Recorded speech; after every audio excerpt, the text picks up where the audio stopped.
to another edition of Metis Warrior. You're here with Timothy and Alexandria. Hello, everybody. So today we're going to talk about the apology that recently came from the Pope. And I would like to say, first and foremost, Catholicism is always been a colonial religion.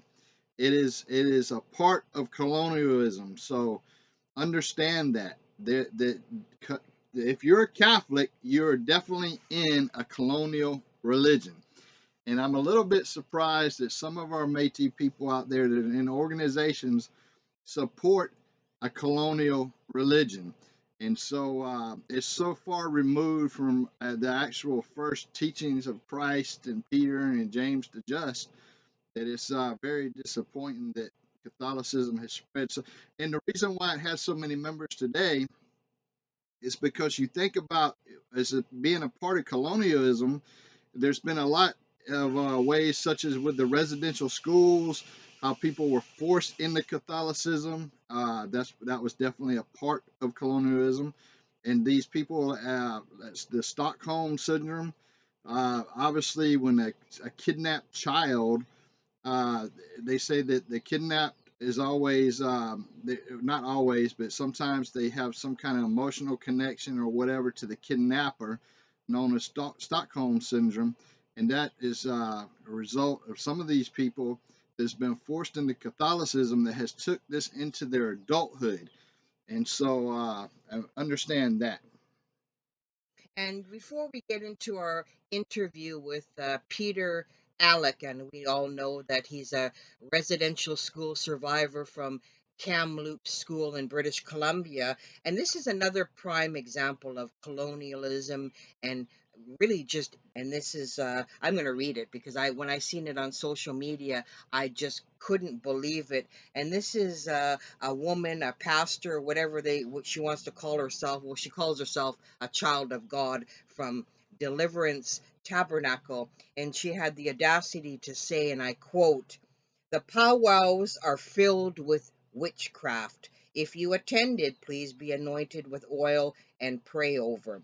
These powwows can cause intense spiritual warfare, so I recommend you do not attend. Also, make sure your children are anointed if they attended. God bless." End of quotation. And this is from a Christian woman, Gail Bailey, with Deliverance Tabernacle. And I think that comment, because that comment came March 24th, very recently, and I think that kind of ties in with the recent apology from Pope Francis and what's going on with colonialism. And you have a misguided woman that says she's a Christian. I don't know really know what she is to Not be. not not really a Catholic, but a Christian, and she's insulting all the native religions by talking about powwows being a part of witchcraft, which that's a huge insult.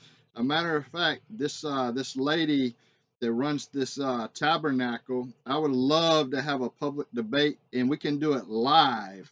We can do a live show. I would actually prefer to do a live debate with her about the Bible.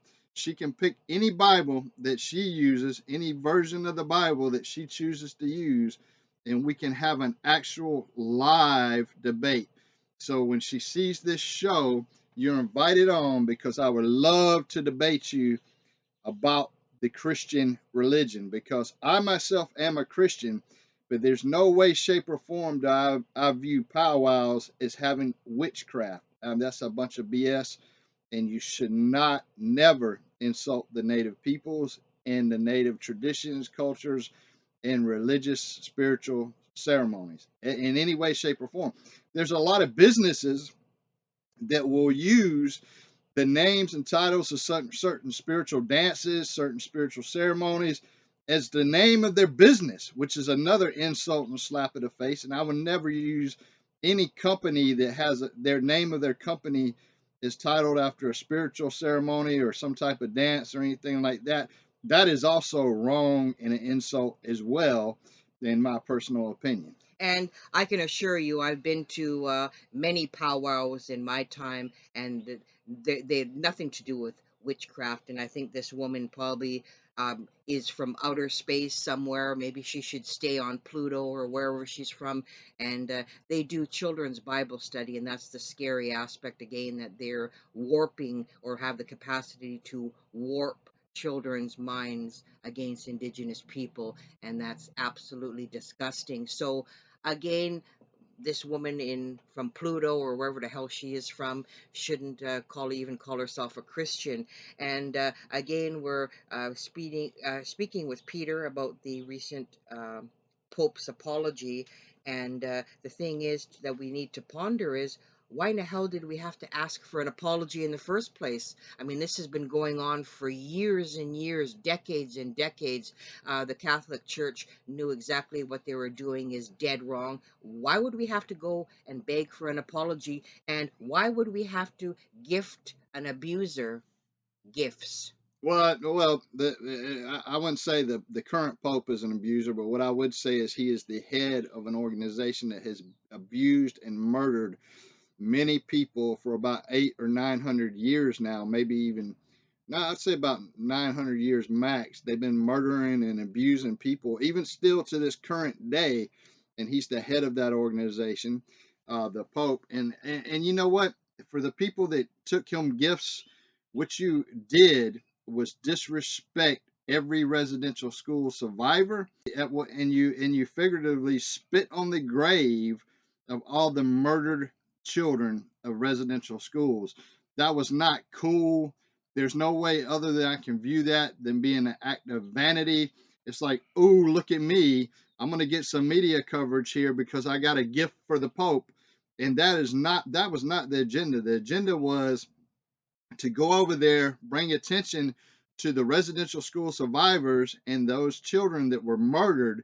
And you had the audacity to take gifts to the leader of the organization responsible for the murders and abuse of many children, and not just children, but also adults. If you look at when you look at residential schools, you're talking about a little over 100 years ago. However, again, this abuse, murders, and stuff's been going on for 900 years. I do not know of any religious organization that has this much blood on their hands than the Catholic Church. And again, folks, we will have Peter Aleck joining us on his thoughts, being a residential school survivor, again on the recent apology from the Pope in regards to Canadian residential schools. So he'll give his take and his thought process and his feelings on that. And again, Gail, you're invited on the show for a live debate on Christianity. A live debate. We can have that live debate. I'm willing to debate you on the Bible and what real Christianity is, and to insult the native religion and spiritual ceremonies, and it's just wrong. And to call Pow Wows witchcraft, that is wrong. And stop with this. And I'm pretty sure they probably have indigenous people in their some indigenous people in their little church there. But uh, and again, you got to look at what again, this is not a Christian, this is not a Catholic church, this is a Christian church, I believe. But Catholicism, when going back to Catholicism, it is a colonial religion, and I wish these Metis leaders would stop pushing the colonial religion on the people out there. You do not need a mediator between you and God. All you need is a relationship with God. You can read the Bible for yourself. You do not need nobody to mediate a forgiveness for you, and so you can ask for forgiveness for your sins for yourself. And I guess that before we wrap it up, I think Gail's church, the Deliverance Tabernacle, says it's a warm, friendly church that aspires to help every person fulfill the word of God in their life. It says every person. I think every person that doesn't attend a powwow, because certainly this is a direct insult to all Indigenous First Nation people. Yeah, and First Nations, the religion they had before colonialism, definitely was a more spiritual connection there than what these more modern day Christian churches or Catholicism even has. So I mean, proof of that is you look at how any modern day Christian lives their life, and you look at how the Catholics have lived their lives throughout 800 900 years, and you can actually see that when you compare it to the natives and how the natives' relationship with God is and was throughout the years and centuries, uh, they definitely had more of a spiritual connection, and that's been lost. And the Pope, in his apology, he said there was a separation of culture by the push of colonialism and by the what happened in the residential schools. And so we got to understand the Pope also acknowledged that the Catholic Church was not following the teachings of Jesus Christ during this push for colonialism. So that needs to be understood. So yeah, take a listen to our interview with Peter. Take care. Okay, we got Peter Aleck joining the show today, and we'd like to welcome you to the show. Peter, how you doing today? I'm doing good. And so, and the reason why we wanted to have you back on, because we had interviewed you before, and there's a lot that's happened. One of the main things that's happened, I'd say, is the fact that the Pope did apologize for the horrors that happened at the residential schools, and we'd kind of like to get your opinion on what exactly do you think about that? Well, it sounded pretty sincere to me, but and I watched some of it on TV there. It looked pretty sincere, and I listened to the people that were there talk about it, and they got pretty emotional, you know. And like I had a chance to write a letter to that Pope before, because one of the ex-chiefs here was going on that trip, but I didn't get my letter in on time to give it to her. So I guess I'll have to wait for him to come to Canada. Yeah, yeah. With that being said, I think all the trips of people going over to Rome should be canceled at this point. The Pope has actually issued the apology, and there's no need for any more money to go towards people's vacations. Instead, that money should go to compensate the victims of residential schools. How do you feel about that? I do believe that because it's like you said, like we talked last time. You said every survivor should get $1 million for everything they went through, right? Exactly. And I thought about that for like a long time after we had that last interview, and but I just didn't know how to go about getting that done, right? I'm kind of stuck on that. Well, the biggest thing, Peter, I think, and this is for all residential school survivors that are listening right now, and for the family members of those that were murdered in the residential schools as well. The biggest step in getting that compensation was to have the Pope apologize. Once the Pope apologized, now they're taking ownership and they're accepting the fact that what they did was wrong, and they're taking the blame for it. So they're now, when you take them to court, the Catholic Church to court or anything wanting compensation, it's going to be very hard for them to turn around and say, "Oh no, we didn't do this." The apology was already issued. There was an admission of guilt there. Even the Pope, in his apology, he did say that during the push for colonialism, he thought that that was wrong and that they were not following the teachings of Jesus Christ when they were doing these residential schools and making the push for colonialism. But when have they ever really followed the teachings of Christ? But go ahead, Peter. I thought about that, and I was thinking about some stuff this morning while I was at the residential school those years, and we had to go to mass every morning before we had breakfast and go say our prayers and all this stuff, but then I thought, why the hell do that when you got priests abusing the kids, right? Exactly, and the Catholic Church over the centuries has been one of the most predator churches of all time, and it still exists today with the abuse of children around the world by priests. And a lot of people that were raised up as Catholics, a lot of Metis and other indigenous groups that may have been raised up as Catholics and now that's become a part of their life, need to understand that that was forced upon them, and they need to understand that the Pope has admitted there was a separation of culture there when that happened. And again, like you're saying, why it was very hypocritical for y'all to have to do mass when these priests were killing and abusing children. Very hypocritical. I have my own. I have my own views on the Catholic Church. I disagree with the Catholic Church on a lot of things, and you know, the fact that they're still preying on children today around the world. Children are still being victimized, and is very, very concerning. And this is not a religion for indigenous people. No, it's not. Um, you know, when I think about all the times everything we had to do there, you know, everything that was forced upon us, like going to church and saying prayers, and you know, and getting abused by the priests over the years as a child. You know, I was kind of wondering about all that, and I was kind of wondering about that this morning. I was like, why become a priest if you're just going to turn into one of them kind of people, right? Abusers. Yeah, you know what, Peter? It's Alexandria. I completely agree with you, and I think the thing that really bothers me is that the Catholic Church and other faiths, they've known for over 100 years what they've been doing is wrong. And in my opinion, why would we have to ask for an apology? Why would we ask for it? They know what they're doing is wrong. So why would a delegation have to go and beg or ask for an apology? They know that it wasn't the teachings of Christ. They knew that when you murder a child or you sexually abuse a child, sodomize a child, you know it's wrong.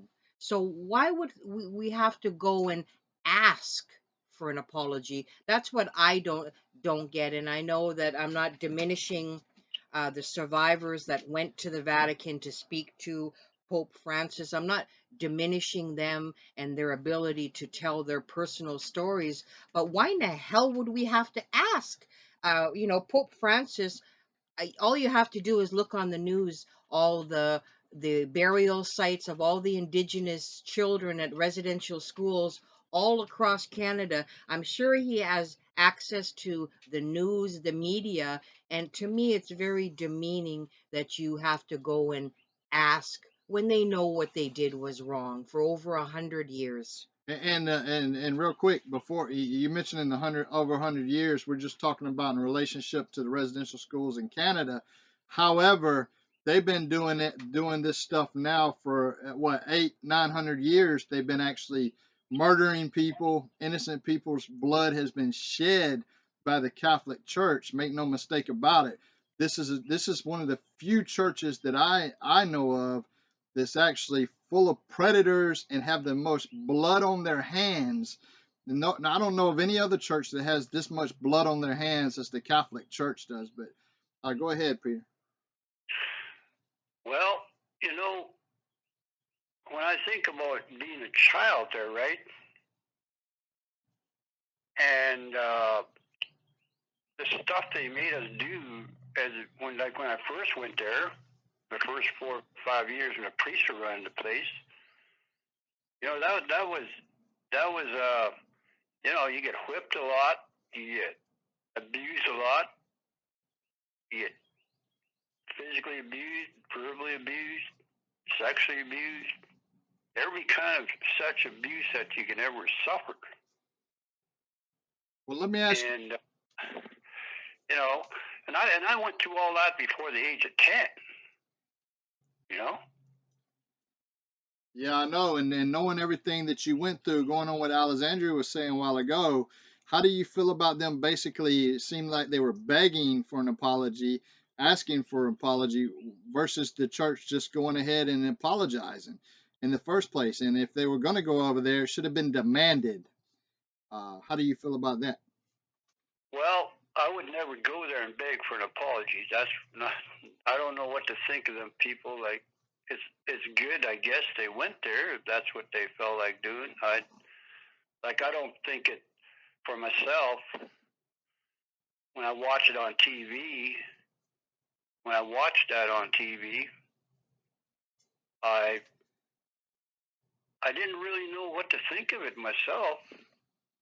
Well, what did you think You know, about them giving the Pope gifts? I mean, who the oh, hell you have I an would never give them. you have an organization that's responsible for murders of so many children and the abuse that you actually went through.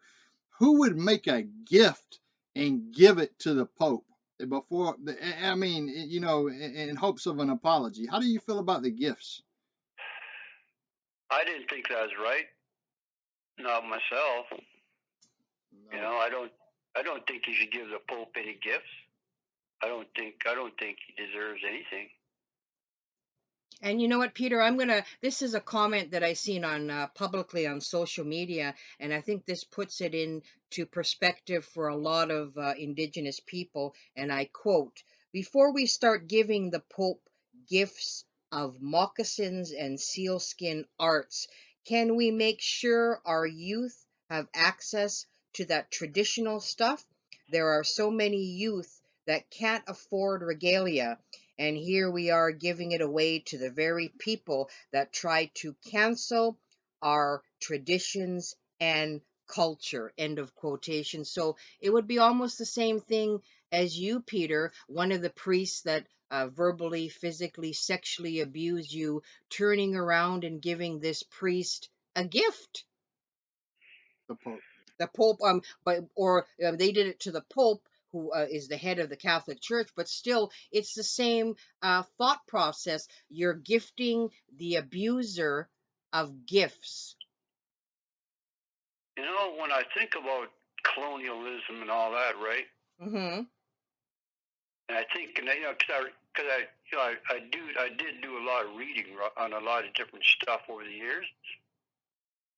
You know, and you think about what they did to a lot of tribes. You know, like say Vancouver Island, right down there, they had large totem poles, right? I Right. mean, huge totem poles, and they destroyed those things on those. That was their culture, that was their life, everything, and they just destroyed it like it was nothing, you know. And then you got, and then you had the times, you know, people taking native artifacts and sending them into put them in for private museums or whatever, right? And then Indians have to try and get those things back nowadays, you know? Well, So yeah. I why? mean, look at the Vatican. The Vatican has a lot of stuff from the tribes, and why in the hell should they have that stuff over there? I mean, this is, and you know, just from what I've been hearing from a lot of the residential school survivors, that that it was very disrespectful for the gifts to be given, and it was an equivalent to spitting on the graves of all the murdered children. And also, in my opinion, I feel that that was an act of vanity. It's like, ooh, I made this gift. I'm going to get some media coverage on this because I'm going to give it to the Pope. That's an act of self-server and not somebody who's looking out for the people. That was a true act of vanity. But going back to the artifacts and museums you were talking about, I know Alexander's been talking over the last couple of days about how many artifacts does the Vatican have in their vaults that should be given back. That's right. You know, like you know, now we're talking about this kind of stuff. You know, when I was in a residential school, right? Like a lot of the kids there, students there, you know, they used to do a lot of beading, artwork, crafts, and there was a priest there. Right. He like back in the '60s, you know, $5 was a lot of money, right? Mm-hmm. So you do real nice artwork, or you do real nice beadwork, or whatever, right? Right. And he said, can I give you $5 for that? You know, to a kid, that's a lot of money, right? So, and then later on, as we got older, we asked him, well, what do you do with all those things you buy from the kids? He said, oh, like this was a priest. He said, oh, I take them to China and I sell them over there. What? In China. Wow. Wow. You know, yeah, he'd take them to China. He said he'd buy kids, he'd buy the artwork and the beadwork and everything he could afford, anything he could acquire, right? Over the like during the school year, people are doing beadwork, artwork, and all that. He'd pay $5 for those for anything. and then he'd take it to China, and then he'd resell them in China. But you know what? You're talking about this one priest that was actually, at least he gave money, but how many priests out there would actually probably just take this stuff and never give money and just take it and do dirty stuff like that with the children's artwork? I mean, this is crazy, man.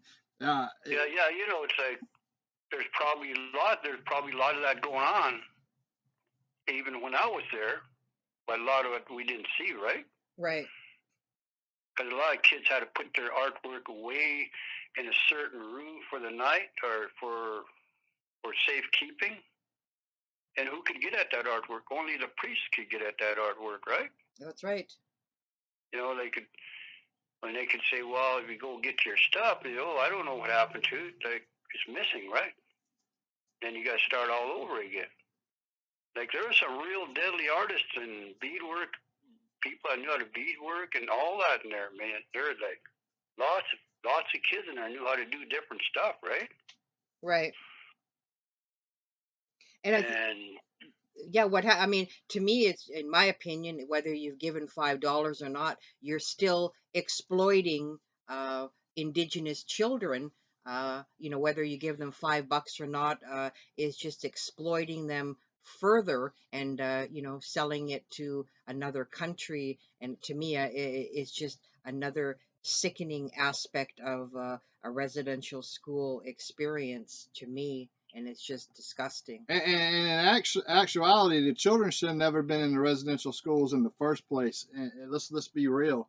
So for them to take their work and give them money for it, yeah, that's a little something that they were doing, but they were, this was forced labor.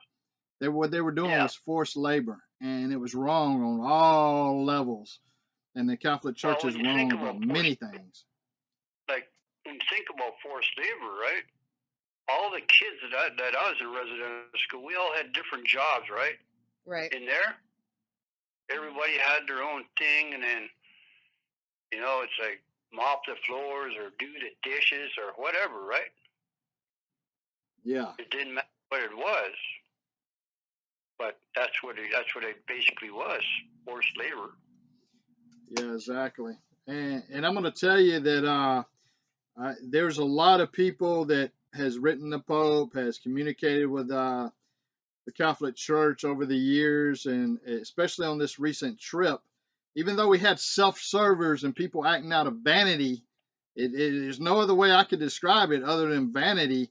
Like even if you look at the MNC president and she's up there, camera opportunity after camera opportunity that she can get, whatever she can get, supporting these gifts being given to an abusive organization. Even despite all of that, the Pope still listened to the survivors. He listened to other people, and despite the self-servers, he ended up giving an apology. We know that was not given at first when it was first, even over the years that it's been requested by various people. It's not been given, but at least the Pope, there's got to be some kind of conscience weighing on him. He did admit that this was not following the teachings of Jesus. And actually, we can go into all that if we wanted to, and that'd be a whole different show. But that's a different type of religion, and the Pope really specified it that this was not following Jesus' teachings when you're forcing colonialism, separating people from their culture, and doing all these horrific acts. And he felt the you could see it, and I felt like his apology was genuine, and you could see it on him that he was feeling bad, and he did ask God for forgiveness for this.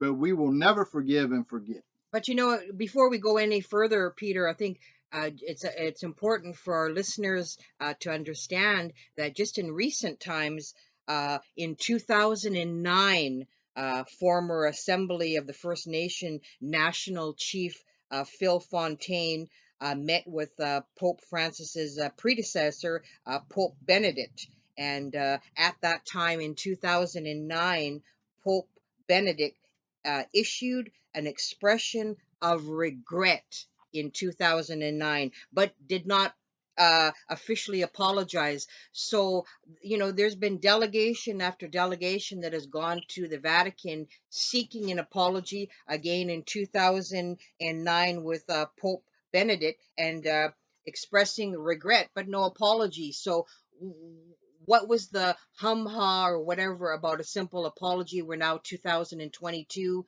an apology. But I think with this apology, we need concrete action, not just words. Stop sending people to Rome. All these Métis people, leaders, and organizations that are going to Rome, be real. Stop using residential school horrors as your excuse to go, and that money should be going straight to the residential school survivors. It should not be going on plane tickets, restaurants over there, sightseeing, whatever may be going on. This stuff should be going to residential school survivors, all this money.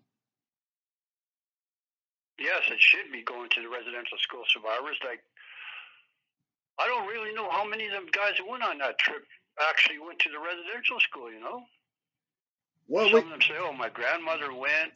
They talk about other people going, but they never went, right?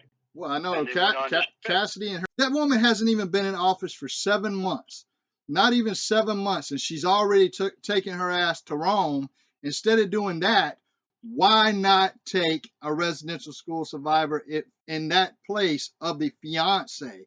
So why would you not prioritize and put somebody a little more important in those seats? I mean, I'm with you. I mean, on the list that we shared on our page, we do know that there was 3 people that was listed as residential school survivors, and I don't know how many more, if any, as far as Métis goes, that was residential school survivors on this last trip. One of my cousins here, like, I don't know how many years ago, she asked me if I want to go to a residential school workshop, right? This was when it first got started to sell them and stuff and all that. Mm-hmm. They're handing money out to people who hold workshops and all that. And somebody came down to Lillooet. He's from Alberta. One of my cousin's boyfriends. So I thought, I'll go check this guy out. So I went down there, and I walked up to him. The first thing I asked him, I said, have you been to residential school?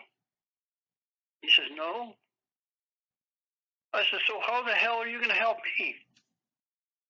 You're never going to understand what the hell I went through. You won't even be able to feel what the hell I went through. So how the hell are you going to help me understand what I went through when you haven't been there?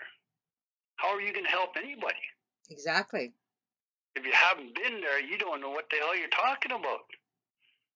You're just there for the money because you're getting money to hold a workshop.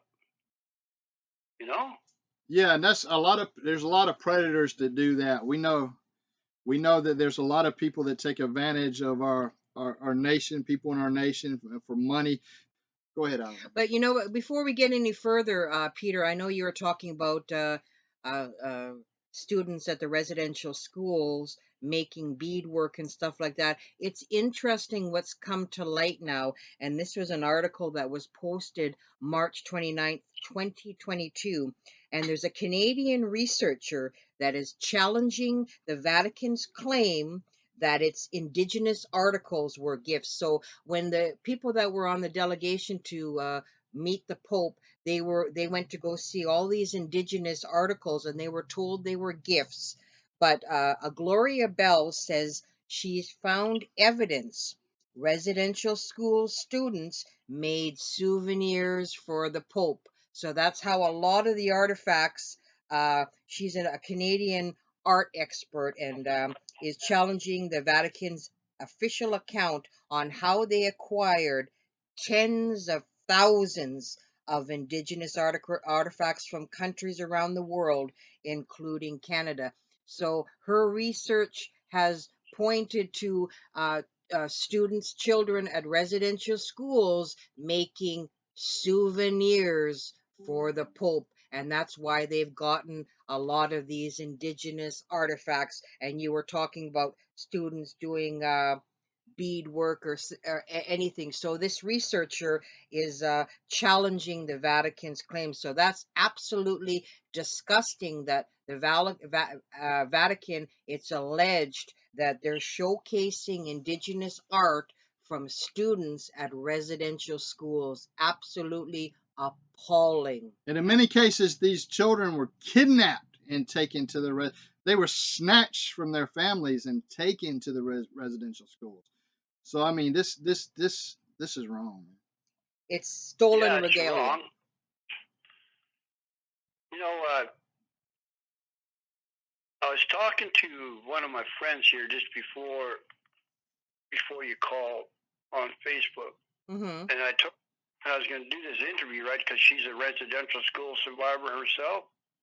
And I asked her, I said, what do you think of that apology? She goes, well, it seemed pretty sincere to me, but it's not his fault that there's perverts in the bunch. That's what she wrote. That's what she told me, and I'm like, I had to start looking at that. I'm like, okay, so she said because they went there in person, I guess. That's what she was referring to. These people that went on the delegation. Well, he also referred to, I guess, letters and other stuff too that affected his way of thinking about the situation. But the thing is, uh, now we can say, as far as the residential schools go, it's not the current pope's fault of what happened there. However, there's still children being molested within the Catholic Church. I mean, present day, 2022. And so, yeah, this is his fault because you should make sure, one, that your priests are not child molesters. I mean, again, I don't know of any church that has more predators or more blood on their hands in history than the Catholic Church. But go ahead, Peter. Yes, I can't figure another organization as bad as them either. You know, it's like because it's been going on for so long. You know, and I read this one thing on Facebook by that native reporter for that Saskatchewan in Saskatoon who had for that newspaper there. Right. And I was reading his article there, and he was saying, you know, in part of his article, he was saying, well, you know, the Pope, or I guess it was the Pope, was saying, well, no indigenous people or anybody's going to own any land. It's going to be all Christian land, right? That's when colonialism came in, right? Right. In the 1400s. Mm-hmm. That's when they started murdering Native people and enslaving Black people and any people around the world that they're taking their land, right? Yes. You know, and that's, you know, and I thought about what he wrote there for like a long time. I was sitting here thinking, and I said, well, how many Native people have gotten murdered from that time until today? All the great leaders of long ago had to fight to keep their land, and they were getting slaughtered. You know? Yeah, exactly. How is it? Just because we're Native people. The adults were getting slaughtered, some of the children were getting slaughtered, and then the children who was not getting murdered was actually forced into Catholicism, and in some sick way they became lifelong Catholics after that. And some of the children did, and some of the children who never went to a residential school have adopted this way of Catholicism that is not a part of our ancestry, that is not a part of the native religious spiritual beliefs. That is not the part. And Catholicism has been forced in there. When you accept and embrace Catholicism, you are accepting and embracing colonialism 100%, because even the Pope, in his apology, uh, when he was referring to residential schools in his apology there, he did link it to the colonialism. And so you got to know that that is a colonial religion that was forced on native peoples. And the native peoples, before Catholicism came about, did not have a religion where they believed in molesting children, did not believe in murdering children, and did not believe in abusing children. And so that was not the original religious beliefs. But now you got so many people out there that are just stuck in Catholicism, and they think, well, this is the way, and it is not the way. They need to go back and research Catholicism. Number one, they start off with the great lie of Peter being the first pope. Peter was no way, shape, or form the first pope. There was not even a Catholic church at the time of Peter. Peter was a co-preacher with James the Just in a Judeo-Christian church. And the reason why it was called a Judeo-Christian church is because Jesus was a Jew. He came from the house of David. And so you got to understand that. There was a great separation. I could talk for hours about this. Well, you know, when I had this book, I gave it to the chief of this reserve, but it goes right back to the 1400s and goes through all the years, right? 14, 15, 16, 17, right up to when all the laws were made, right? All the laws are based on religion, right? Mm-hmm. And that's, you know, when I was reading that book, I started thinking as well, all the laws are based upon religion. Huh. I didn't even know that Well, that's until it. I read that book. Yeah, that's interesting. And I think from my perspective, my opinion, no one has a right to shove religion down anybody's throat. Nobody has that right. And it seems like the Catholic Church and the government of Canada were involved. They take blame as well. Didn't have that right to force religion on Indigenous people. They had no right to do that. They took that right upon themselves. You know, I was talking, when I think about stuff, right? The Right. separation of many families broken. Like, there's many, like, probably every First Nation across this country is ruined because of the residential school and because of colonialism. Every community is damaged, right? Right. They'll never be the same, ever. You know? No, it won't. And that's another thing the Pope mentioned in the apology. He said there's the separation of culture, and then you got so many people that are on Métis organizations today that in their own minds they're not even associated with the actual culture of the ancestors. They're so far removed from it. You know what? In the 80s, right? Like, say when I first, just about like maybe a year or two out of residential school, okay? Right. My brother-in-law come and asked me one time, because down here they hold a New Year's powwow every New Year's, right? Mm-hmm. Down here. And he come and asked me if I want to go be a security guard at a powwow. And I looked at him as in, I've never been to a powwow, you know. I don't even know what it's like to be around. Because that was taken away from you. Like I told him, you know, I don't even know what it's like to be around a whole bunch of Indians. Because you were robbed of that. I mean, you were told your culture was not right by these predatory priests that were in hand with the government of Canada. We all know the government of Canada wanted to take the Indian out of the child. So you were robbed of your culture, your experience of, growing up within your family unit, your culture, your community. That was completely robbed from you. And it's not only in Canada. We have to remember too, there was residential schools in the United States that the Catholic Church was involved with too. So it's just shocking, the aftermath. And I think there's a lot of people that I've heard in reading a lot of comments. There's a lot of Indigenous people that are being attacked on social media for voicing their opinion on the Pope's apology. And I think it's disgusting. I'm going to read one comment, and there's so many more of Indigenous people being attacked. And I quote, "You're not healed, and you're not healed, and you're stuck in the past with so much hatred that it consumes you, which is sad, as that's how the cycle continues." End of quote. So this is somebody attacking an Indigenous person on social media for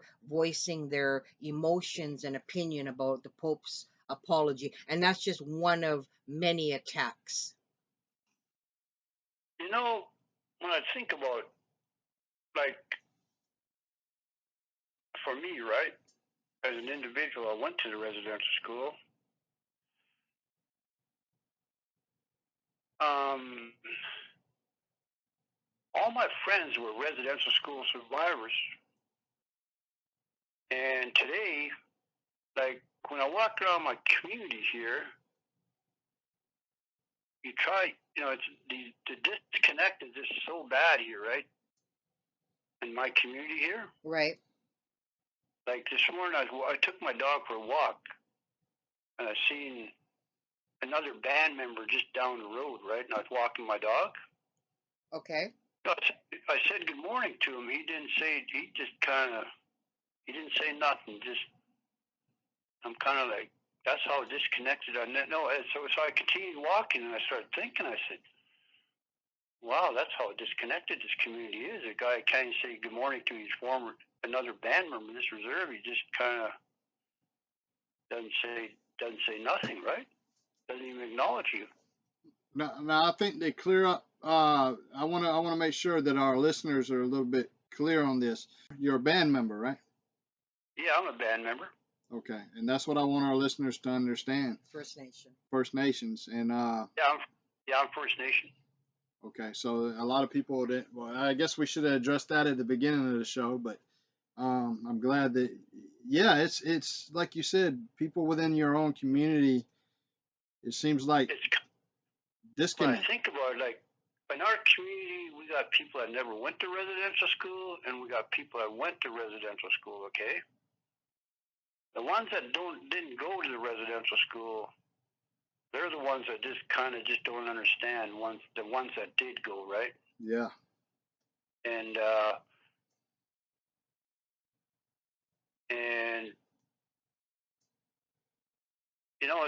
it's really hard to. There's really, like, all the friends I had that went to residential school in this community all passed away now.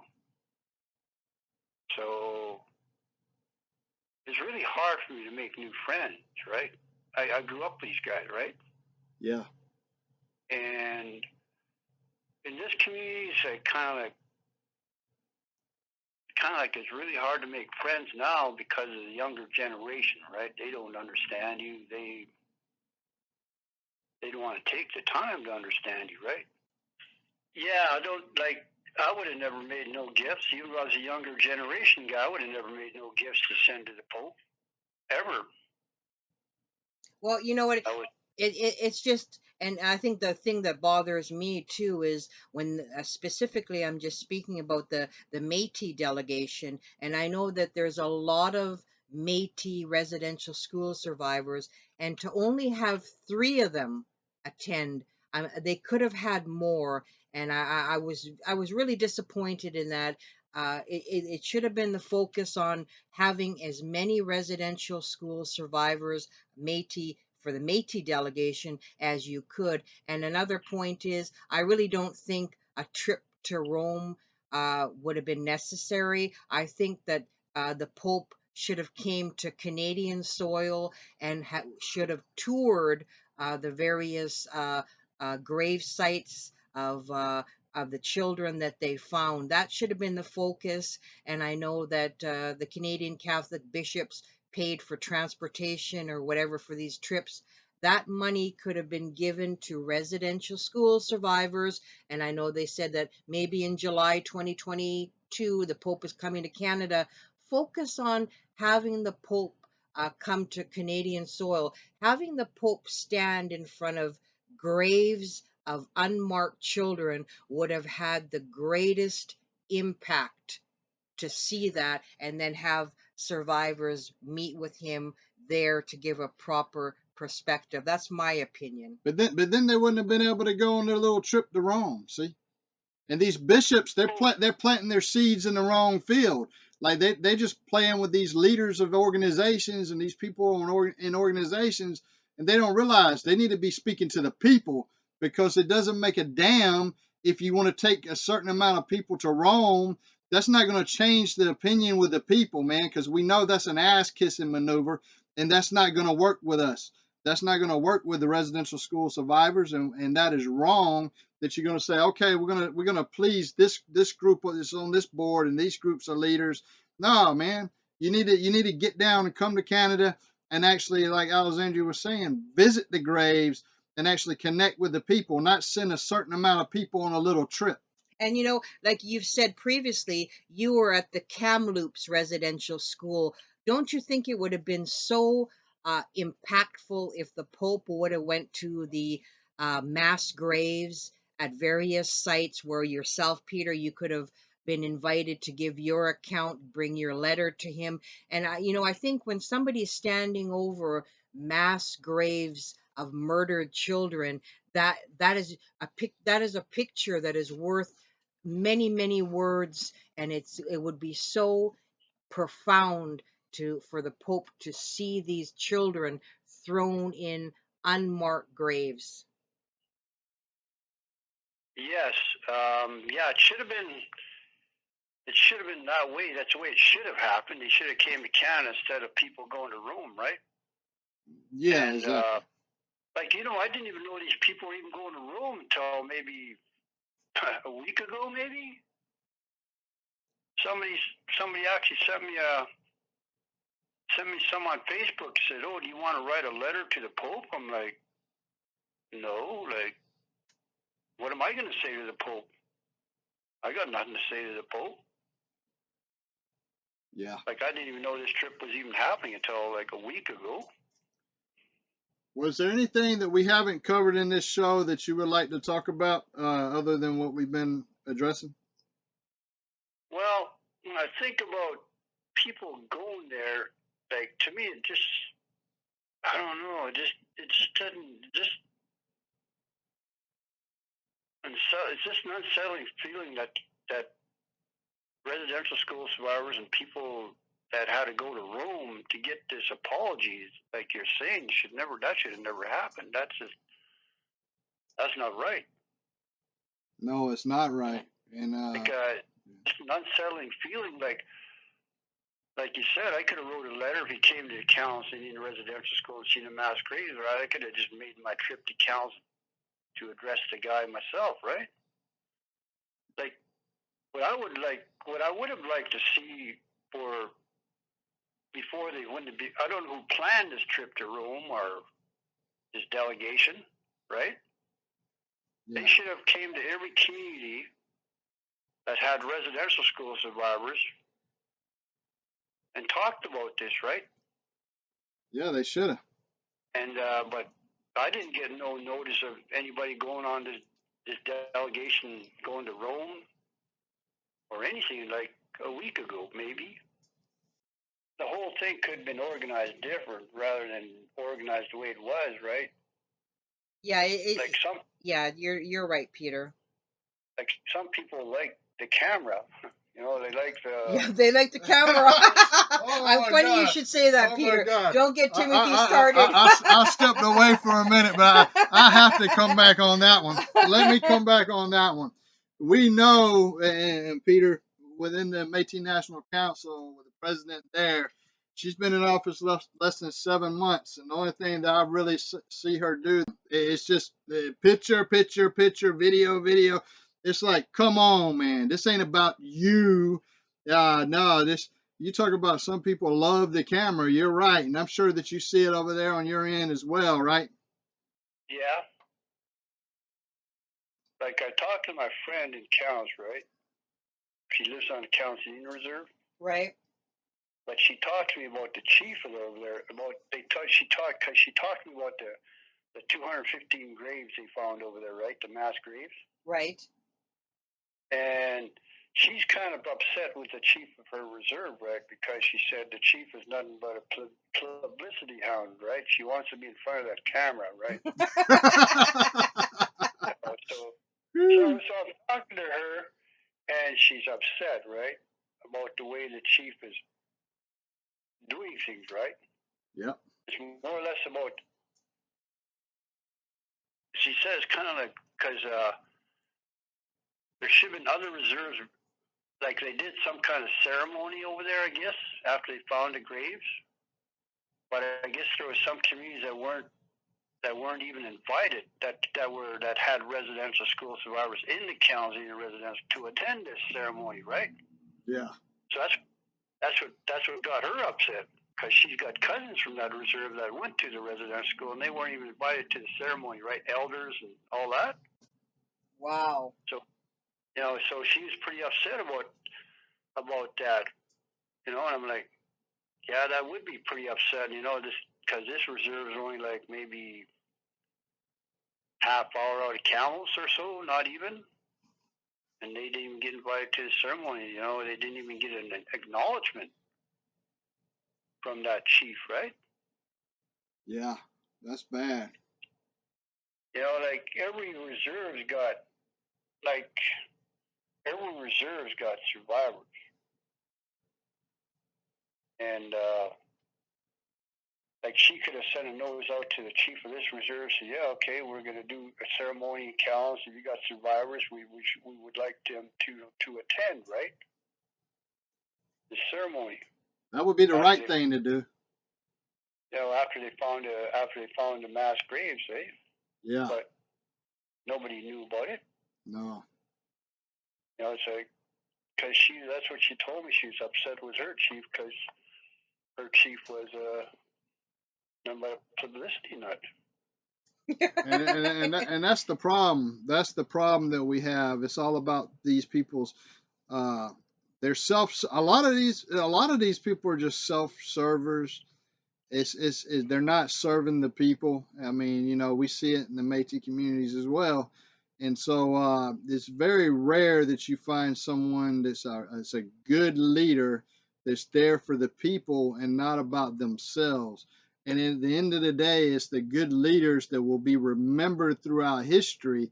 And let me tell you something, MNC President Cassidy is not one of those people that's going to be remembered in any kind of positive way throughout history. She's going to be remembered for not answering questions and for loving to take pictures. And I say loving to take pictures because how else would you explain it when she's in so many damn photos and so many videos?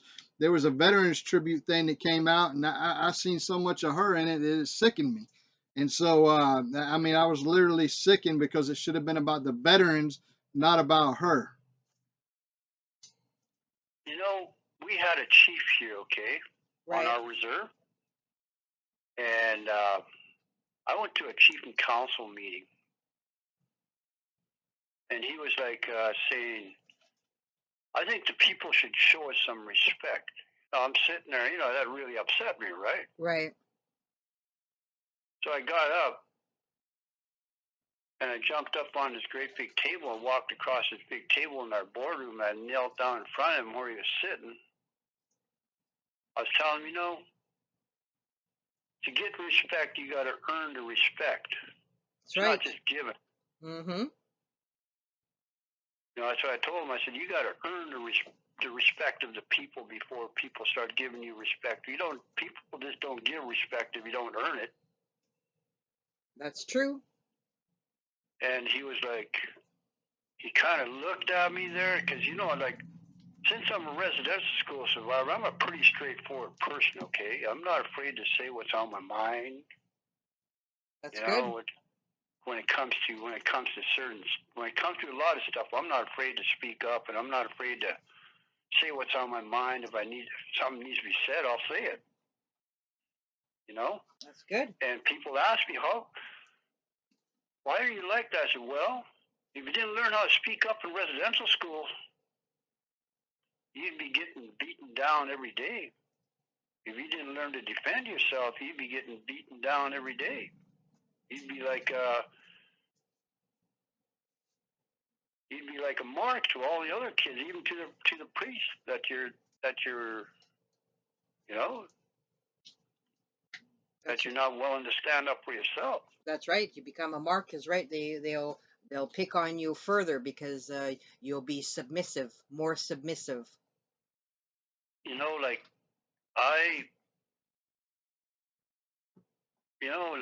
that's what people around here are kind of leery of me because I'm like that, right?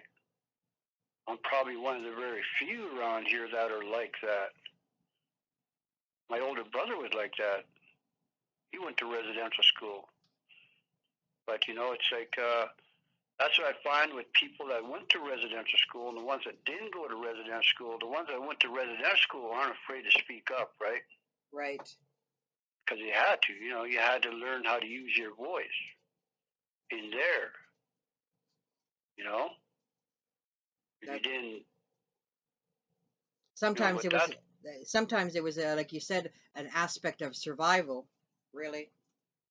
that's where it was, you know, like the damage that the residential school has done to this community is it's very irreversible now. It's done, right? That goes for many communities. The damage is irreversible. Well, I mean, a lot of the damage too is lasting because they've achieved their goals, and when they push for colonialism, they achieved their goals of putting the colonial religion in indigenous people.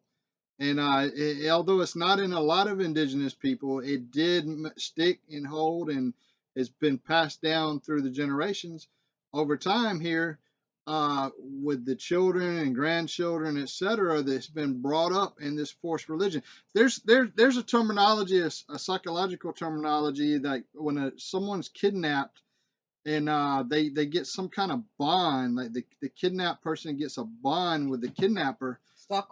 Stockholm syndrome. And so what happens in my view here, looking at the people that have adopted this colonial religion, Catholicism, I believe that those survivors of residential schools that are practicing Catholics now, they have this thing, Stockholm syndrome. And it could, because that is an absolute, and it's been, and again, we're just talking about just over 100 something years for when you're talking about Canada, but if you look all over the world, this has been going on for 800 and 900 years. I mean, when you look on the world's perspective of what's been happening, and that religion is definitely a colonial religion that's been forced on many people around the world, and then people get so shocked at how many members the church has. Yeah, because a lot of those members that are descendants of people that was kidnapped by the Catholic Church, the children, and placed in these schools, and then adopt this religion. I equate it to Stockholm syndrome. Yeah, that's pretty much it, right? You know, it's like, and you know, like a lot of kids don't understand, right? You don't understand the impact of what these places did to their parents or their grandparents or anybody, right? That's right. And it's still here today, right? The impacts are very, very real of what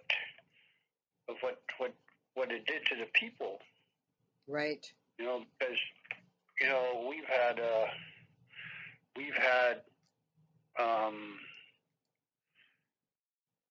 some bad stuff happening over the years. You know. That's right. To the younger generation. Like what I'm finding is a lot of younger generation are dying off before way too young. Yeah, way before it's their time. Way too young. Like that's happening around here. Probably happening right across this country, around the world. You know. Yeah. And a lot of it due to alcoholism and drugs and being lost, right? Not having nothing to have hope for. You know? Well, I know if you talk about drug use, the impacts of the residential school, what they did to the parents, right? The parents don't give them any hope because the parents have no hope, right? Right. You know? Like, I don't know if I read this to you before, like you're talking apology, right? Right. Like you guys said, should those survivors, should they went to Rome and apologize? You know?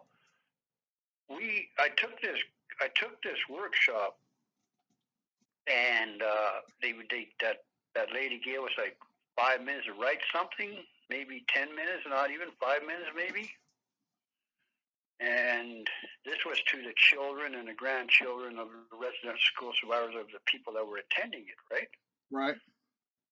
And so I'm going to read it to you. Okay, go ahead. Okay, children and grandchildren of residential school survivors.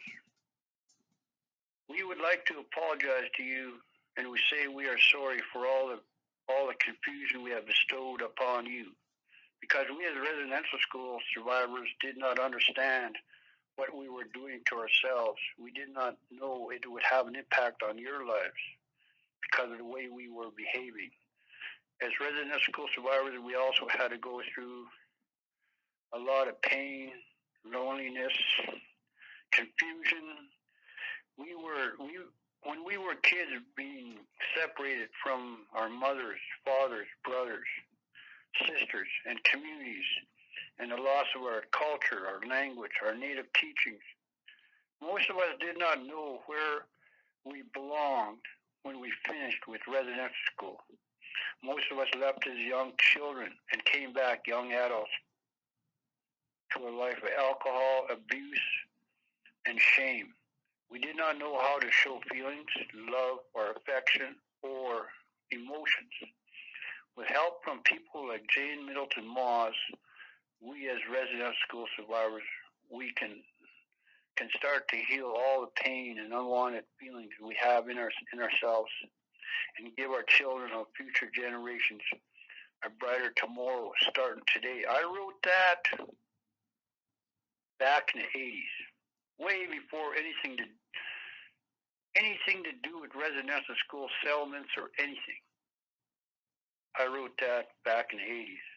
Wow, that's incredible, Peter. That's incredible.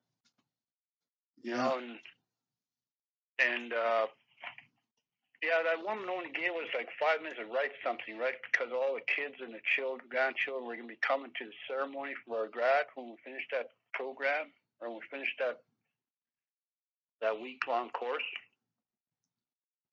Yeah. So that's what I wrote. That was in the 80s I wrote that. Yeah, that's pretty good. Man. You know, and you think about an apology. That's an apology to the kids and grandchildren, right? So why in the hell couldn't the Pope write an apology like that to the survivors without people going to Rome to ask for an apology, right? And why would they have to ask for the apology? Well, I'm gonna answer both of y'all's questions there. Number one is that again, Catholicism is a colonial religion that's been forced on people around the world. And can you hear me, Peter? Yeah. Okay, so Catholicism is a colonial religion that has been forced on people around the world.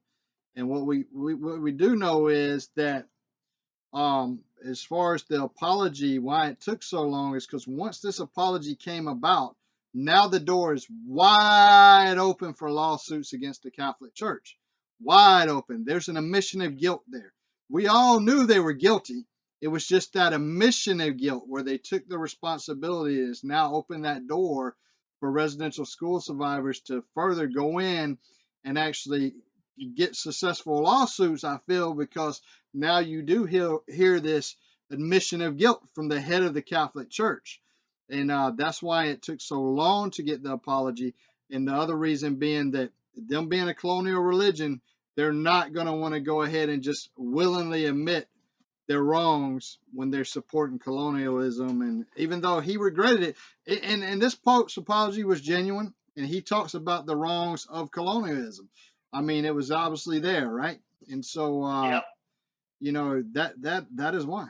And maybe I missed a question there. I don't know, but did I answer your question or no? Yes. I was just thinking about something last time we were talking. Okay. When you were talking to me about how come Canada paid the church's lawsuit, right? Yes. And you know, I thought about that for a long time, and that's the same.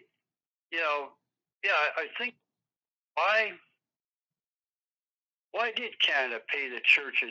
Why did Canada step up and pay the churches lawsuit? Right? Yeah. I thought about that for a long time. I'm like, And you're talking about, I got two different lawsuits or whatever that was. You know, I thought about now that this Pope has apologized. Yeah, I mean, because again, Catholicism goes hand in hand with colonialism, and that's why it would make sense for Canada to pay for their lawsuit. Because, I mean, think about it: the Catholic Church was very instrumental in helping force colonialism in Canada. Yeah, I had to think about that for a while after we talked last time about why did Canada pay the church's lawsuit. Yeah, instead of paying the church's lawsuit and paying all this and for trips, I think every residential school survivor should get $1 million. Canada has the money, and the Catholic Church has the money. They can make it happen. There's already the admission of guilt from the Catholic Church. Now it's just a matter of going and pursuing lawsuits. The residential survivors are entitled to the money for their suffering and pain, and the relatives of the children that were murdered, any of their surviving relatives that are still alive, are entitled to money as well.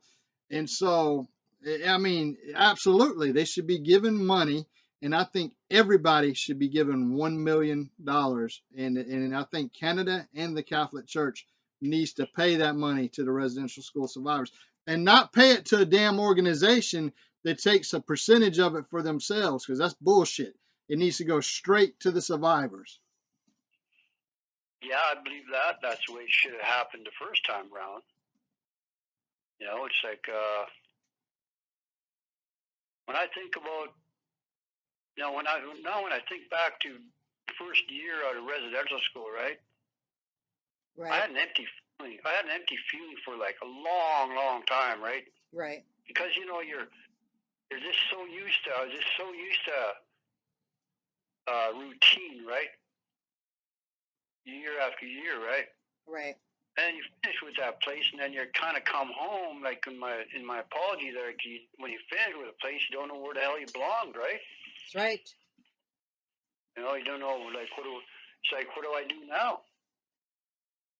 Yeah, exactly. Like, what do I do now? I don't have that routine to follow every day anymore. I don't have to have that discipline anymore, right? The structure, yeah. And you being First Nations, Peter, how do you feel walking the streets, knowing that the land today looks much different than it would have looked had colonialism never been forced, and your ancestors had a deeper spiritual connection than that of the everyday Catholic? Because, I mean, if you walk into any Catholic church, what I see is people who have continually sinned and are very this is from my own experience. I'm just talking from my own experience, because I had a friend one time that I went to seminary for the Catholic Church, and I'm going to tell you this.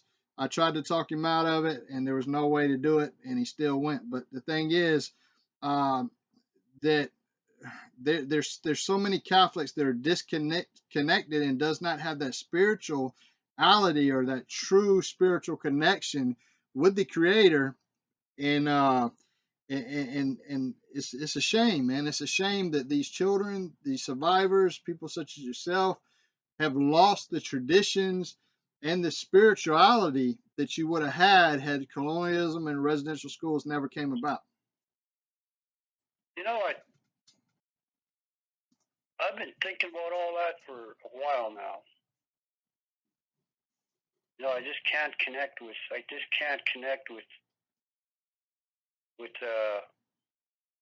with God and all that stuff. I just can't connect with that stuff, right? I tried, but no, it's dead inside me, okay? It's just not there for myself. I tried. No, Peter, you can. You can connect, man. You can. It's your relationship with God, your relationship with the Creator, as you view the Creator. and it's your relationship with and your spiritual connection that you choose to have with the Creator, that you choose to have with God. Me myself, I am a Christian. I am not a Catholic. I know other people that are still in the native ways of religion, and they look at the Creator, and and they worship differently. But that doesn't mean that my way is better than that way. And as a matter of fact, that way is probably more connected than the way that I even worship. And so I say that because if you look at the natives and the connection they have with the earth, the universe, everything is it's a whole different feel. And it's your relationship. Don't think that you can't be connected with God. You can. You don't need a church and you don't need a priest to get connected with God. You just need to talk to God. Yeah, that's true. You know, I've been trying to figure all that out, right? In the last little while here, is like, what's the best way of going about doing that, right? Well, I mean, if you want to have a discussion off record about religion and spirituality, I'll be glad to do that with you one day for sure. And because that's a deeper discussion, and I'd be happy for us to talk about it because um, I'd actually love to talk to you about it. Now, again, I am a Christian, but I, uh, but I'm not a Catholic, and I don't worship in the Catholic ways. I don't feel like they're even following today the teachings of Christ. But I do feel a connection with God, and I do have. Again, we know plenty of people that worship differently, and they have a connection with the earth, nature, and God, the Creator. They recognize God, the Creator, and so it's a beautiful thing. And so you can have that relationship, and I'd be glad to have another phone call with you specifically talking about that stuff off the record if you want, if that can help in any way. I would like to do that. You know, because the people that try to tell me about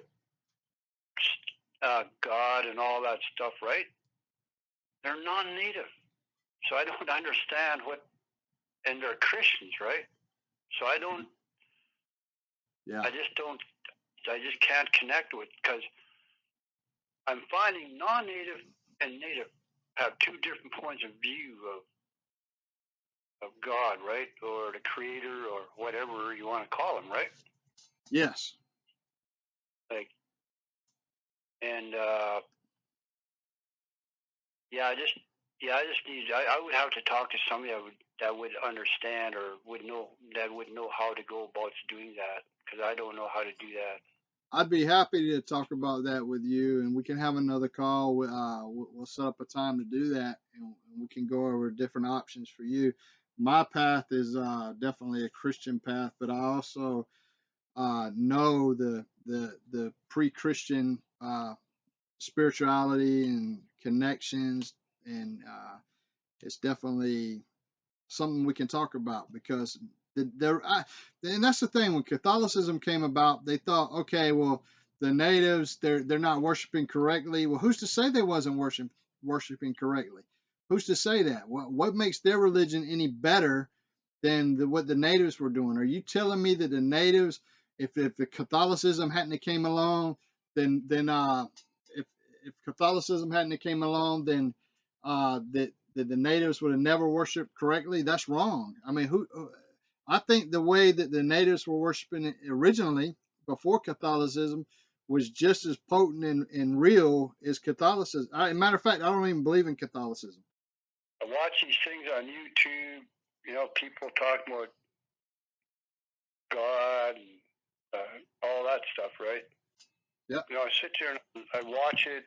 You know, I'm trying to understand what they're talking about. Some of it sticks with me for a little while, then it goes away. Okay.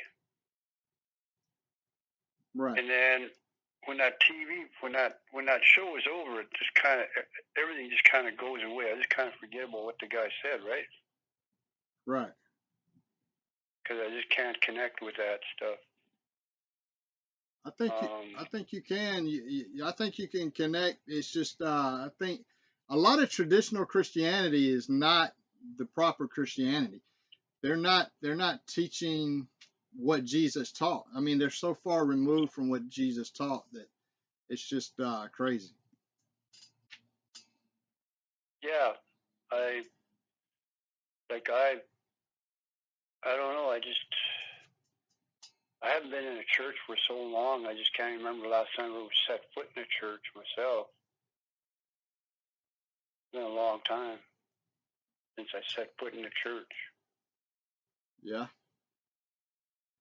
Well, man, we'll set up a time for me and you to talk about it. I'll actually make a point to call you this week. Alexandria will send you a time and we'll work on a time. Okay.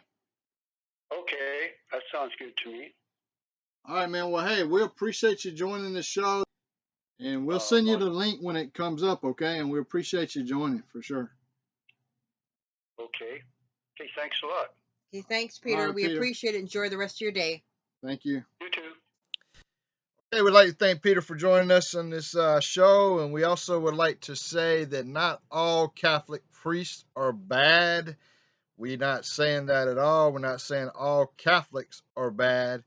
What we are saying is that the Catholics throughout history, the Catholic Church and Catholicism has been a very evil thing with a lot of blood on its hands, and it's definitely was a tool that colonialism used throughout many areas of the world. And so we have to understand that the Catholic Church does have time to come in and start actually following the teachings of Christ. That would be a major breakthrough if they actually wanted to follow the teachings of Christ instead of going the route they've been going. And again, like I said, we're not bashing people that are happy to be Catholic or have been brought up in the Catholic faith. That's not what we're trying to do. We're just trying to show the dark side of the Catholic Church. And again, not all Catholics or Catholic priests are evil or bad.